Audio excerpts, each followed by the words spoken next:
Hello साथीहरू, मेरो चाहिँ हिजो बर्थडे थियो कि बहिनीले चाहिँ पुरा मेरो लागि अनलाइन अर्डर केक पनि गरिसकेको रहेछ। म त पुरै सक भइरहेको थिएँ। यता गिफ्टको के कुरा गर्नु, पहिले 4-5 दिन अगाडि नै उसले अर्डर गरिसकेको रहेछ। कति बाटी के म चाहिँ फेरि पुरै खुसी भएर होइन एक्साइटेड कि पुरै कहाँबाट कसरी खोल्ने भएर पुरै उल्टो पाल्टो गरेर खोलिरहेको छु कि एकदम हतार भएको कि हेर्नलाई। गिफ्ट भनेपछि म फेरि सानो सानो कुरामा खुसी हुने मान्छे हुन्छ नि, सानो होस् या ठुलो जे भयो भने म चाहिँ केही चिज यति मलाई चाहिँ हेर्नै पर्छ, देख्नै पर्छ क्या। म चाहिँ बच्चा मलाई चाहिँ हेर्नलाई पुरै हतार कि कति बेला के होला यो भित्र भनेर।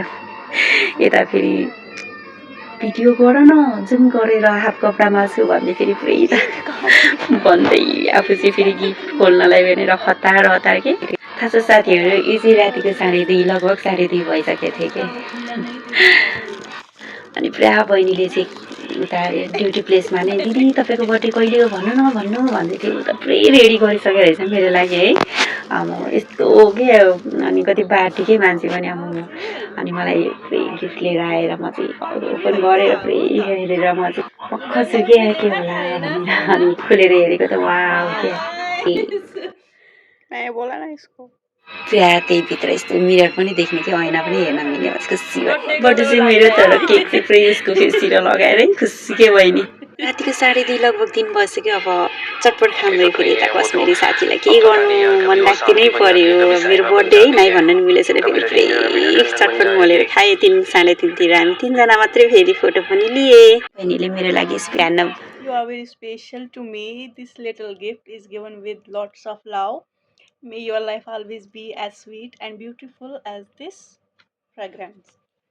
खुसी भयो कि कमसेकम म बहिनीको लागि यति धेरै स्पेसल रहेछु भनेर। कति रुन आइरहेको थियो तर म यस्तो कन्ट्रोल गरेर म एकदम हाँसेँ। थ्याङ्क यू बहिनी, थ्याङ्क यू सो मच शान्ति। मेरो मम्मीले जन्म नदिए पनि तिमी मेरै बहिनी भएर आइदिनु भयो, थ्याङ्क यू। मेरो बर्थडेको दिन टी फ्लोरमा बसेपछि सेयरिङ त गर्नै पर्यो। अनि मामलाई खोज्दै गएँ म चाहिँ, केक र प्राउन लिएर गएँ म चाहिँ। अनि मामलाई खोज्दै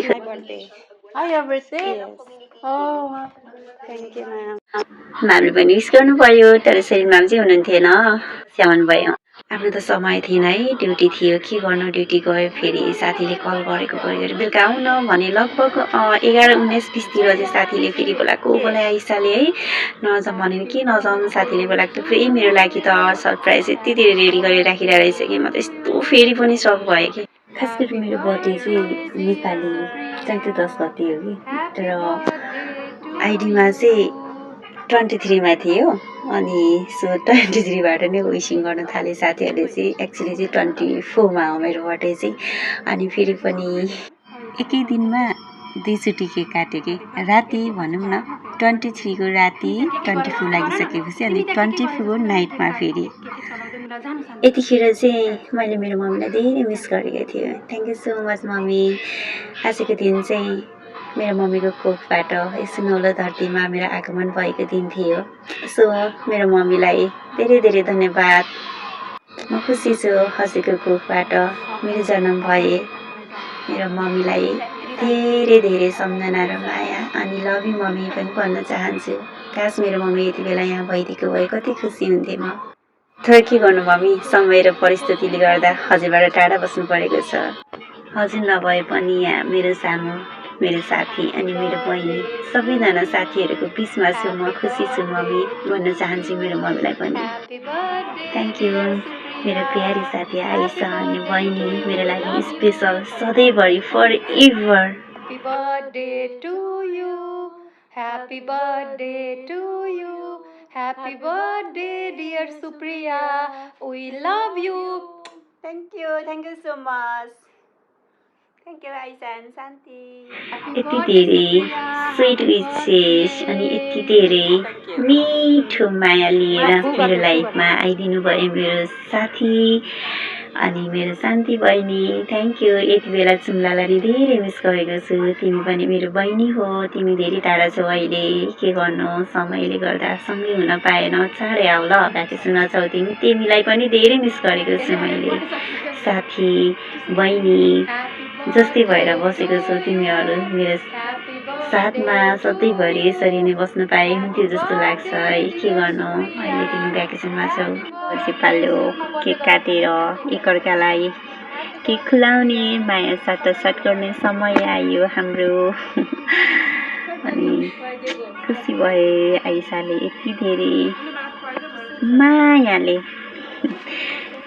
केक खुलाइदियो मलाई अनि मैले पनि खुसी छु धेरै तिमी जस्तो साथी पाउने मौका पाए सधैँभरि हाम्रो माया यसै रहिरहोस् भन्न चाहन्छु कहिले पनि नमरोस् हाम्रो माया हामी जतिसुकै टाढा भए पनि सम्झिरहनेछु एकअर्कालाई आज मेरो बर्थडेको दिन सो म कहिले पनि बिर्सिने छुइनँ भन्न चाहन्छु मेरो साथी अनि मेरो बहिनी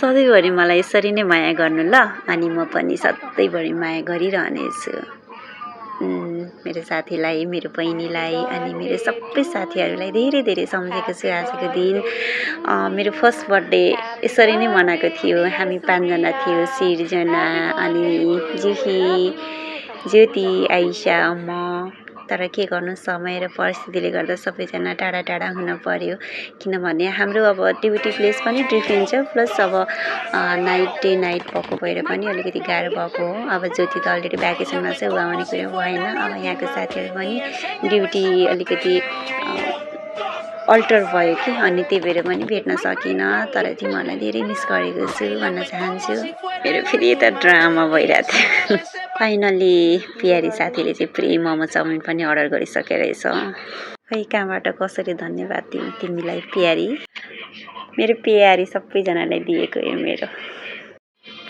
प्यारीले चाहिँ फेरि फोटो पनि लेखिदिए मेरो सम्झना हुन्छ भनेर thank you guys thank you so much सबैभन्दा इम्पोर्टेन्ट रिलेसनसिप के को हुन्छ तपाईहरु साथीहरु हो मलाई जिन्दगीमा कसैले एउटै मात्र प्रश्न सोध्छ र मलाई त्यसको उत्तर आउँदैन भने म मेरो साथीलाई देखाउँछु चाहे हामी 4 वर्ष 5 वर्ष मेसेज नै किन नहोस् चाहे 7-8 वर्ष नभेटेको नै किन नहोस् तर कुनै प्रब्लम पर्दाखेरि हेर्न यार मलाई त यस्तो प्रब्लम भयो भने सबैभन्दा अगाडि ज्यान दिन्छु भनेर आउने त्यसलाई साथी भन्छ प्यारी साथी अनि बहिनी धनले साथ दिन त नसकौँला तर यो सास रहन्जेलसम्म सधैँभरि साथ सपोर्ट माया हौसला पनि दिइरहनेछु त्यसैले निर्धक्क भएर नहटपटाइकन आफ्नो मनमा लागेको कुराहरू सधैँभरि मसँग सेयर गरहोस् धेरै माया अनि सम्झना love you and thank you so much all of you for sweet wishes. Thank you and miss you, love you guys.